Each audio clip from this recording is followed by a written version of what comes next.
Hi, this is Dr. Gary. Welcome to our weekly tune-up this week. Many people, as they contact me, get confused when they talk about people understanding them or feeling misunderstood or not listened to or not respected. I'm going to talk about that a little bit today because there's one thing all of us want, and that is to be heard and noticed and also respected. I think one of the things we have to understand about that is something we call in neurolinguistic programming, one of the presuppositions of that is a thing called requisite variety. And what requisite variety really means is our art of flexibility in the way we communicate. Requisite variety is extremely important because most people cease to understand the fact that they operate in their own belief system with a thing called a complex equivalency. And what that simply is a culmination and the sum of all of our beliefs, our experiences, the things we've learned, the things we've discovered in life. And the filters we operate through, speak through, and talk to other people through are going through that filter of our complex equivalencies. The thing we really cease to understand is most everyone else does the same thing through their complex equivalency, which is uniquely different from ours. So if we can understand that when we say something to someone, most likely they do not have 100% understanding exactly what we said or our intention behind it. Then comes the art of allowing and the art of flexibility.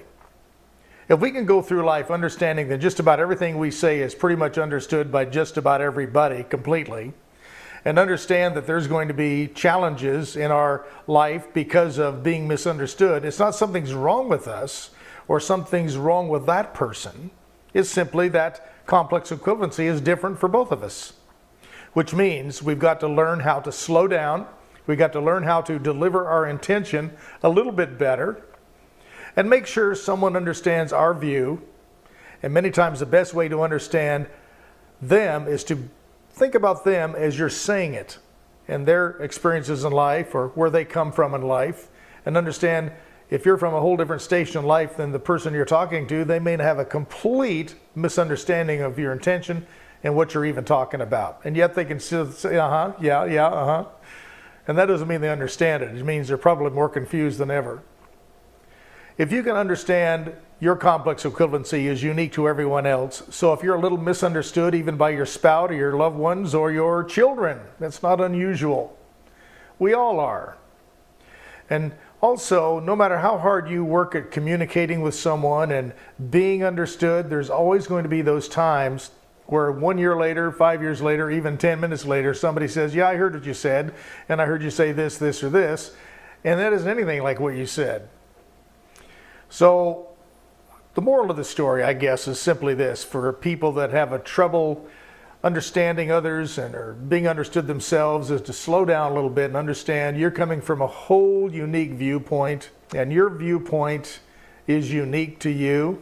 And even the way you explain an automobile or a recipe, or the way you furnish your house, or the way you see your house furnished, or art or beauty or another person, is completely different than the person standing next to you.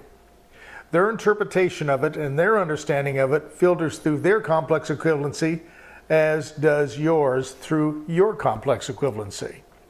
If we can understand that we have this removal from each other of our complete 100% understanding, even though we all may speak the same language or like the same color, there's a billion other things that are different.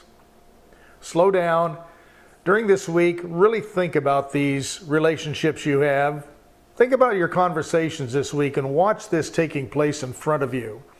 And take one step more, becoming more flexible and understanding that it's not necessarily a judgment against you if they misunderstand you, or it doesn't necessarily mean they're not listening or do not respect you. It's just they're coming from a different set of filters.